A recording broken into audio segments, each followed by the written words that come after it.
Oi pessoal, tudo bem? Meu nome é Madalena e hoje estou aqui para apresentar uma aula de Sociologia. O assunto de hoje é Direito, Cidadania e Movimentos Sociais. Então nós vamos ver um pouquinho sobre cada um deles, sobre os direitos, sobre a cidadania e sobre os movimentos sociais. Vamos lá?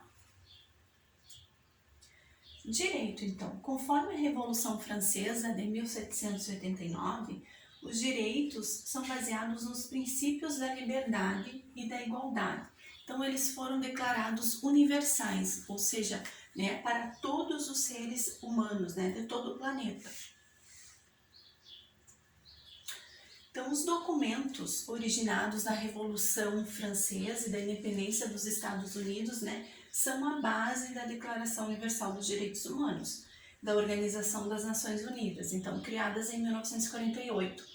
Essa Declaração dos Direitos Humanos estendeu a liberdade e igualdade de direitos até os campos econômico, social e cultural a todos os seres humanos. Agora nós vamos ver o que são vários pensadores que eles interpretam de formas diferentes, o tema sobre todos nascem livres e iguais. E será que todos nascem livres e iguais? Nem tanto, né? Então vamos ver o que cada um deles pensam sobre isso. Thomas Hobbes, os seres humanos são naturalmente iguais e por terem excessiva liberdade, lutam uns contra os outros na defesa de interesses individuais. Então, para Thomas Hobbes, ele acreditava que as pessoas elas defendiam seus próprios interesses, então cada um lutava pelos seus objetivos. Então era necessário que houvesse um contrato entre essas pessoas, um acordo, para que essas pessoas, ao disputar seus interesses, elas não viessem a acabar se matando, uns aos outros, porque houve uma concorrência, digamos assim. Então essa era a preocupação de Thomas. Também para evitar a autodestruição, todos os membros da sociedade deveriam renunciar à liberdade e dar ao Estado o direito de agir em seu nome e coibir todos os excessos. Ou seja, ele defendia que ao invés de estar na mão de cada indivíduo o direito de igualdade e liberdade, que todos, como diz aqui, nascem livres e iguais, era melhor que estivesse na mão do Estado, para evitar que acontecesse isso, de uma briga, de uma disputa assim, que acabassem até se matando uns aos outros. O que Dom Luke pensa? Para Dom Luke, somente os homens livres e iguais podem fazer um pacto com o objetivo de estabelecer uma sociedade política. Então, o que Dom Luke queria dizer? Para Dom Luke, para ser homens livres e iguais, precisava ser dono de alguma propriedade. Se eu fosse dono de alguma propriedade, eu me incluiria nesses homens livres e iguais. Só que aí já perde, já cai o conceito que a gente viu anteriormente, que todos nascem livres e iguais. Se eu preciso ser dono de alguma propriedade, quer dizer que eu não nasci, livres e iguais. Eu precisei adquirir com o tempo para me tornar. Então já cai o conceito de nascer livres e iguais. Agora, o que o francês Jean-Jacques Rousseau, ele pensa, Para ele, a igualdade só tem sentido se for baseada na liberdade. Igualdade só pode ser jurídica. As pessoas não eram iguais porque nasciam iguais e livres, mas porque tinham direitos iguais perante a lei, feita por quem dominava a sociedade. Então, para John, ele tinha que todos são iguais perante a lei.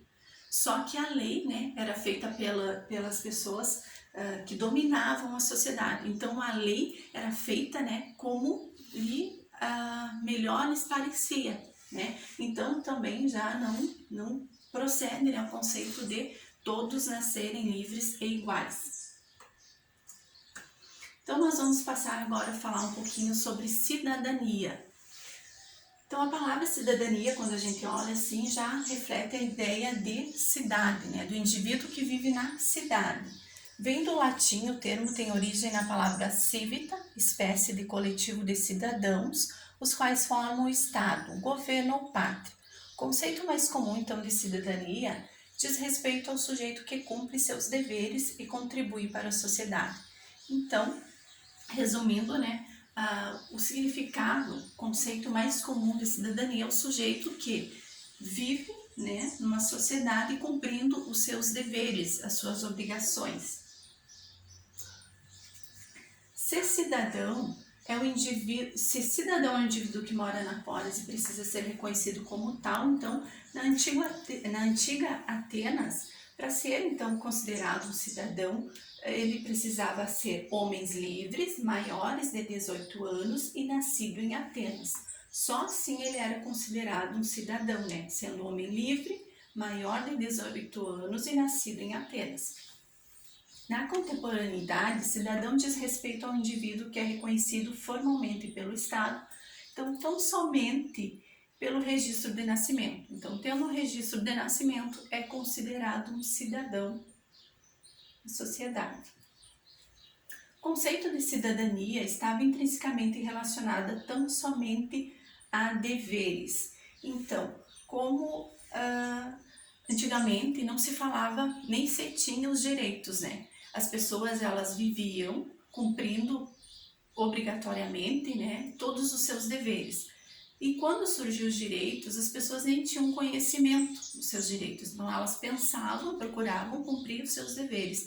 Isso estava, né, intrinsecamente ligado, então, ao conceito de cidadania, cumprir todos os seus deveres, sem se importar com seus direitos, né? O mais conhecido sociólogo a tratar sobre a temática da cidadania é o britânico Thomas Marshall. Ele entendeu que o conceito de cidadania remete a uma situação que inclui 3 tipos fundamentais de direitos. Então, para Thomas, o conceito de cidadania tem que envolver esses 3 direitos aqui: os direitos individuais civis, os direitos políticos e os direitos socioeconômicos sociais. O que então é os direitos civis? Os direitos civis me dá direito à liberdade religiosa, me dá direito à liberdade de pensamento, me dá o direito de ir e vir, né? Me dá o direito de moradia, da escolha de trabalho. Esse é o meu direito civil. Agora, o direito político. O direito político me dá o direito de me eleger os meus representantes políticos e também de ser eleito, né? De me exercer uma vida política pública. Os direitos sociais, eles me dão o direito a ter acesso à saúde, né, assistência à saúde, ter acesso a uma educação básica, ter um acesso ao transporte coletivo. Esses são os direitos sociais. Então, tais direitos implicam necessariamente uma relação com o Estado, uma vez que precisa ser reconhecido institucionalmente. Então, para o sociólogo britânico, ser cidadão implica exercer os direitos individuais, políticos e sociais. O ser que tem seus direitos reconhecidos ou luta para ter reconhecimento é reconhecido como sujeito de direito. Então, para ele, como eu já falei, esses 3 direitos, né, têm que estar ligados para ser então um cidadão. Tem que exercer esses 3 direitos.